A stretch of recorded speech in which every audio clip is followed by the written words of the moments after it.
मैं इस वक्त रामपुर के जो है गोकुल नगरी गांव में हूं और ये बिलासपुर तहसील में पड़ता है। हालांकि इस मामले में आपको बता दें, ये जो आप स्थान देख रहे हैं, इस ज़मीन को जो है मकान जो है निर्माण नया हो रहा है। आरोप ये है कि जो विवाद है इस मामले पे बताया जा रहा है कि ज़मीन का विवाद चल रहा है और वो कोर्ट में है।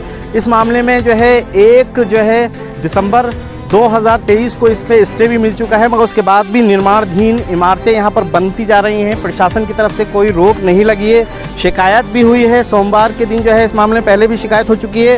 एक बुजुर्ग माता है, वो आरोप लगा रही हैं कि ये ज़मीन उनकी है। जो दूसरा व्यक्ति है वो जो है इसको बंगाली समाज के लोगों को दान में दे चुका है। हालांकि यहाँ पर जो निर्माण चल रहा है वो दान में देने का बात सामने आ रही है, मगर सवाल ये है आखिरकार जो मामला कोर्ट के अंदर विचाराधीन है, आखिर उस पर निर्माण कैसे हो सकता है? प्रशासन कैसे जो है कोर्ट के आदेशों को जो है अवहेलना करेगा? क्योंकि जिस तरीके से प्रशासन जो है सहयोग की बात करता है कि विवाद ना बढ़े, विवाद उत्पन्न ना हो, मगर कहीं ना कहीं प्रशासन भी जो है उन लोगों का साथ देने को तैयार है जो लोग जो है जबरन ऐसे निर्माण करा रहे हैं। क्योंकि मामला अगर कोर्ट में है तो इसको कोर्ट में ही रहना चाहिए था, वहाँ फैसला हो जाता तब यहाँ पर निर्माण होता। मगर सवाल ये उठता है कि आखिरकार कोर्ट के आदेश को और कोर्ट के स्टे को नहीं मान रहा है बिलासपुर की तहसील का प्रशासन। ये बड़ी दुख की बात है। हालांकि पीड़ित जो है कई बार जो है शिकायतें एसडीएम बिलासपुर से भी कर चुका है, रामपुर में भी शिकायत कर चुका है, ऑनलाइन मुख्यमंत्री पोर्टल पे भी शिकायत हो चुकी है। आखिरकार इस तरीके के जो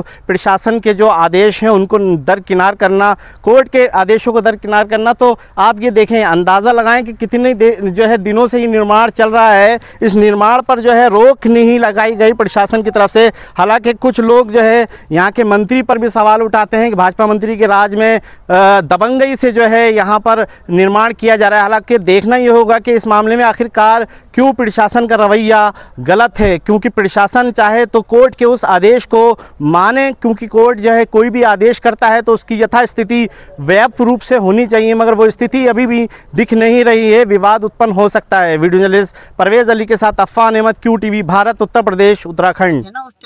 ये था बंगालियों ने दे दिए थे जितने रेट चलता था। 15 साल पहले की बात है।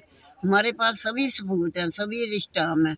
इन्होंने पैसे लिए हैं, पपलरों के भी पैसे लिए थे, बैंक के थ्रू दिए हुए हैं। ये नहीं वैसे कब्जा करा है, पैसे लेके इन्होंने मतलब जमीन बेची थी। हाँ जी। ठीक, क्या चाहती हो आप इसमें? हम यही कह रहे हैं हमें न्याय मिले। हम बहुत परेशान हैं। मेरे पोते को कैंसर है, वो दिल्ली में बैठे हुए हैं। तो मैं बुढ़ी एक दिन पुलिस आई थी हमारे घर, वो मंत्री के भेजता है तो मैं गिर गई, मेरा फ्रैक्चर हो गया। 2 महीने हो गया, अब प्लास्टर खुल गया तो पट्टी घर में लगी हुई है। मैं व्हील चेयर पे, बीच में व्हील चेयर पड़ी है गाड़ी पे। मैं परसों गई थी थाने। तो पुलिस प्रशासन आपके सुन नहीं रहा है? आए थे पर 10 कुछ हैं तो 9 कुछ हैं तो आए हैं। गया मैं थाने गई थी, उस टाइम आ गए हैं तो इनको भगा दिया था।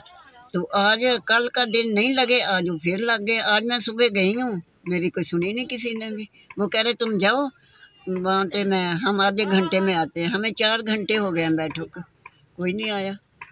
ठीक, मतलब आपकी ज़मीन पे कब्जा कराया जा रहा है? कराया जा रहा है। तो मैं कह रही थी जब नहीं कोई सुनाई करता तो मैं जोगी जी के पास जाऊँगी। जोगी जी मेरी हाथ जोड़ के बेनती है कि मेरे ज़मीन पे कब्जा करना है, मेरी ज़मीन बचा लो। बसाया गया। हम लोग लालकुआ से आया हूँ। लालकुआ से रेलवाई का अंदर जितना हमारा ज़मीन घाट बाड़ जो भी था वो सब तोड़ दिया। अच्छा, ये माते जो आरोप लगाती हैं कि ज़मीन इनकी है, हाँ। तो आपको क्या लगता है, आपको किसने दी ज़मीन? ये ज़मीन अरुण ने मेरे को बोला है और मंत्री जी ने बोला है। अच्छा, मंत्री जी ने बोला है वो ज़मीन में तुम आप बैठ सकते हो, कोई ऐसी बात नहीं है। तो आपने इसीलिए छानबीन नहीं करी किसी के? हम लोग क्या छानबीन कर सकता हूँ सर? हम लोगों को क्या है, आप भी बताइए ना। हमें के झोपड़ी डालने के लिए आप भी कहेंगे तो आपका घर में जहाँ भी बताएंगे वहीं जाके बैठ जाएंगे। हमें तो सिर्फ छीर को हमारा छुपाना है, कहीं भी सहारा मतलब चाहिए। हाँ, सहारा चाहिए।